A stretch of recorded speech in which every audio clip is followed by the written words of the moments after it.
Assalamualaikum warahmatullahi wabarakatuh. Saya akan menjelaskan peta sistem sejahtera di bagian definisi purchasing ya. Saya mengambil dari konsep ekonomi era digital modul 13. Konsep ekonomi digital tidaklah lengkap membicarakan konsep manajemen supply chain tanpa mempelajari lingkungan bisnis makro yang di belakangan ini telah melahirkan sebuah fenomena yang dinamakan dengan ekonomi digital. Perkembangan teknologi informasi sedemikian cepat telah membawa dunia perdagangan sebuah arena baru yang dinamakan sebagai ekonomi digital. Berbeda dengan konsep ekonomi klasik, dalam ekonomi digital komputer dan telekomunikasi memegang peranan yang sangat penting karena kemampuan untuk menembus batas-batas dan waktu sebagai seorang praktisi manajemen dan teknologi.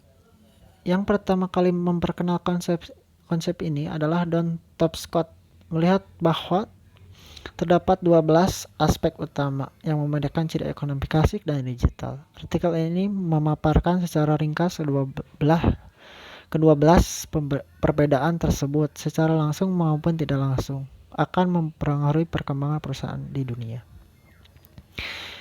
Pilihan konsep knowledge yang pertama itu saya jelaskan jika dalam ekonomi klasik tanah dan gedung, buruh, dan uang merupakan faktor-faktor produksi penting, maka di dalam ekonomi digital, knowledge akan pengetahuan merupakan jenis-jenis sumber penting yang harus dimiliki organisasi. Mengingat bahwa pengetahuan melekat pada otak manusia, maka faktor intelijen dari sebuah sumber daya manusia itu merupakan faktor penentu sukses tidaknya sebuah organisasi atau perusahaan. Dalam mencapai objeknya tentunya, pengetahuan inilah yang merupakan value dari pengusahaan dalam proses menciptakan produk dan jasa.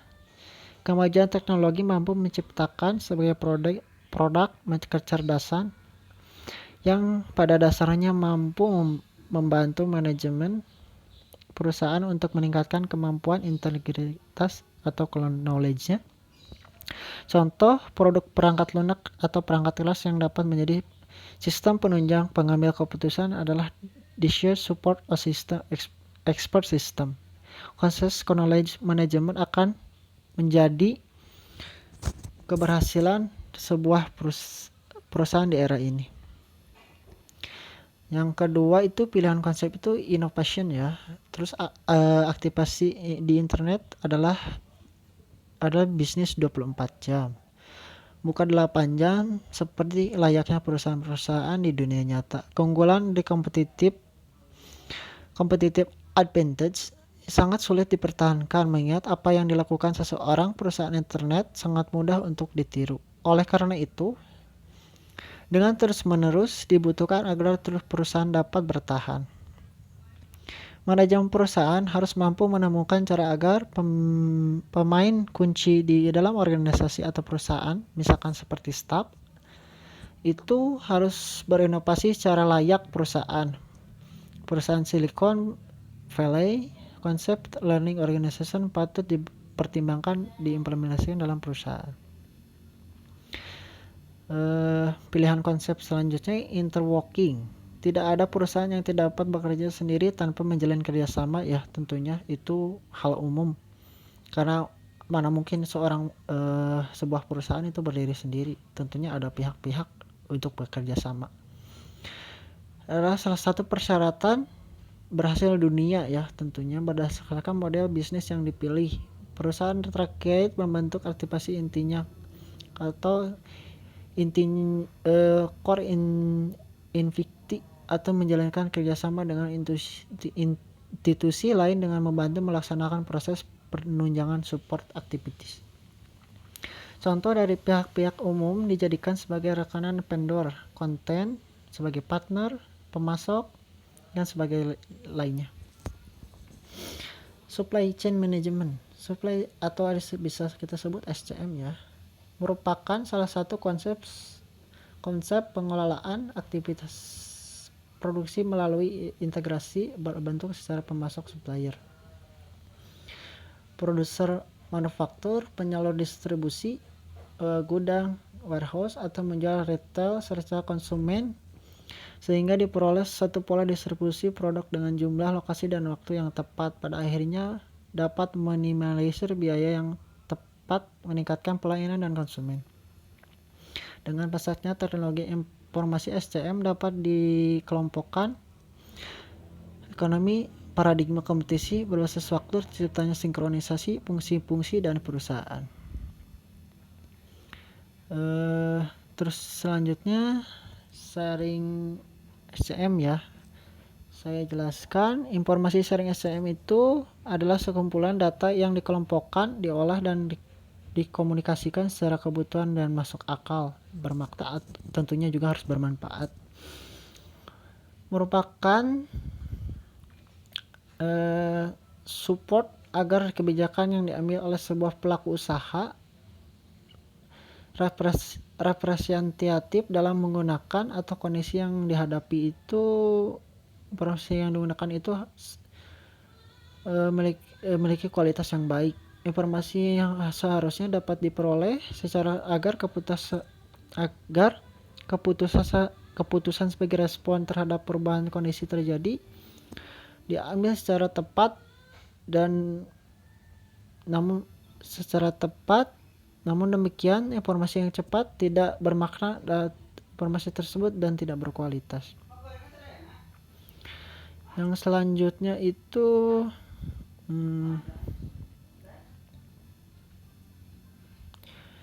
sistem operasional SCM. Penelitian telah memperlihatkan bahwa penggunaan TI yang paling populer pada era sekarang ini adalah komunikasi yang menyediakan sisa stok yang sudah dibeli pelanggan kepada vendor, atau pemberitahuan penyedia stok oleh perusahaan ke pelanggan. Hal ini dapat dibuktikan dalam kemampuan perusahaan memberitahu pelanggan mengenai pengiriman pesanan yang delay atau kondisi yang persediaan barang, dalam rangka mengurangi lead time pengiriman dan persediaan barang. Penjadwalan dalam produksi mempunyai mode transisi, sedangkan menuju SCM yang cukup kompleks. TI memungkinkan perusahaan untuk meminimumkan tingkat kesulitan dan penjadwalan produksi, cara peningkatan komunikasi antara vendor, perusahaan, dan pelanggan. Penelitian merupakan bahwa sebagai dari perusahaan mulai menggunakan TI untuk mengkoordinir program perusahaan dengan vendor. Selain itu, sebagai dari perusahaan sedang melakukan untuk menggunakan TI untuk mengkoordinir jadwal produksi dengan vendor. SCM pada vendor. TI pada vendor kemudian memainkan peran kunci dalam hubungan antara organisasi di mana TI memberikan fasilitas di dalamnya. Kepercayaan terjadi ketika suatu pihak percaya atau mitranya itu hendak bermain itu. Maksudnya bukan bermain. Mitra itu hendak handal gitu. Terus baik hati dan mudah juga dipercaya gitu. Peningkatan kepercayaan kebutuhan itu identifikasi sebagai elemen antara hubungan pemasok dan pembeli.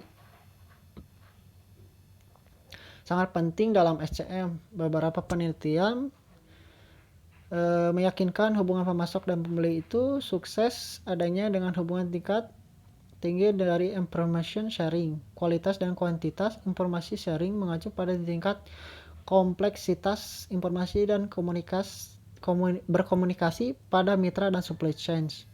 TI membuka kolaborasi arah efek yang positif terhadap hubungan internal perusahaan. Dan juga selanjutnya hubungan antara SCM dan SCM pada perusahaan. Tingkat pada perusahaan organisasi mempunyai tingkat standar prosedur, dan semua melewati prosedur ini melakukannya. Namun perubahan yang terus-menerus itu untuk tentunya inovasi, menawarkan paket layanan baru dan juga hubungan organisasi baru dengan pelanggan. Untuk melakukan ini memerlukan perubahan dan mendorong inovasi. Diadopsi secara luas ya.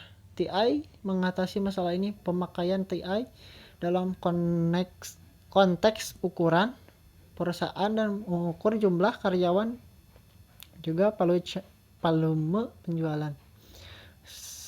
Sejalan dengan hukumnya, jumlah karyawan perusahaan lebih besar dan mungkin menggunakan TI dalam berkomunikasi dengan pelanggan dan status pemesanan, dan juga mengelola fungsi layanan kepada pelanggan. Di sini ada Archimedes ya, Archimedes diagram. Di sini ada Archimedes diagram. Saya akan menjelaskan Archimedes supplier. Kita itu ngecek stok barang, kemudian konfirmasi ketersediaan barang tersebut, bahwa barang itu masih ada atau tidak. Terus jika barang itu sudah kosong, kita membeli dan menerima pembayarannya, terus mengirim barang. Selanjutnya bagian customer ya. Di sini saya akan menjelaskan bagian customer. Menerima barang jadi, melakukan pembayaran, menjaga kualitas bahan, langsung mengirimnya, langsung memperkirakan kebutuhan customer. Selanjutnya mempersiapkan bahan yang akan diolah, mengolah bahan, dan tentunya dalam mengolah bahan ada penjadwalan waktu ya, sehingga bahan itu jadi dan sampai ke customer tentunya. Dan ini ada database-nya, relasi database back office dan front office. Di sini tabel NIP menjadi kunci utamanya ya. NIP sama. Terus ada gaji pokok terbaru, gaji pokok sebelumnya, jumlah revel rupiah, jumlah rapel bulanan, dan tunjangan jabatan. Sini ada di tabel biodata, tentunya ada nama pegawai, nama panggilan, dan bagiannya, terus posisi sekarang, dan juga ada skema BPJS. Terus selanjutnya kita memakai internet ya, karena internet itu merupakan jaringan yang saling terhubung dengan standar protokol untuk melayani pemeliharaan pengguna di dunia. Dengan adanya internet itu kita mudah ya mengakses email, karena email itu adalah layanan surat yang sangat baik gitu buat PT Tempe Sejahtera ini untuk mengirim atau mentransfer file-file penting. Terus kita juga memakai web untuk memasarkan jaringan kita, maksudnya produk kita, mentransfer data, file-file, misalkan file-file penting. Terus yang selanjutnya kita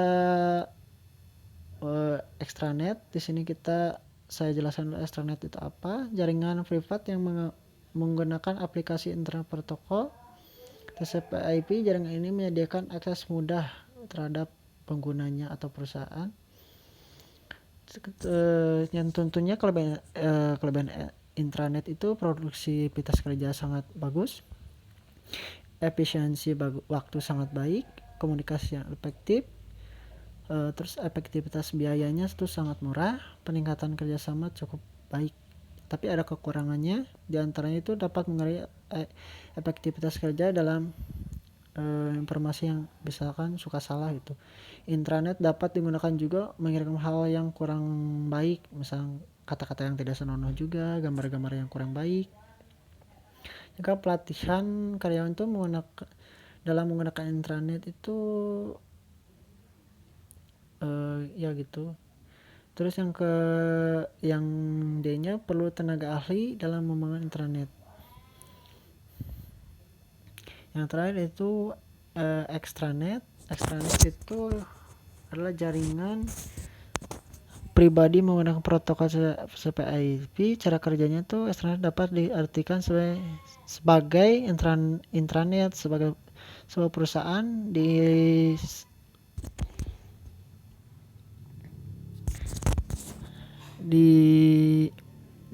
dilebarkan bagi pengguna di luar perusahaan. Perusahaan yang membangun extranet bertukar dengan bervolume besar. Mungkin cukup sekian saya menjelaskan tugas ini dari rantai pasok. Cukup sekian, mohon maaf jika ada kesalahan.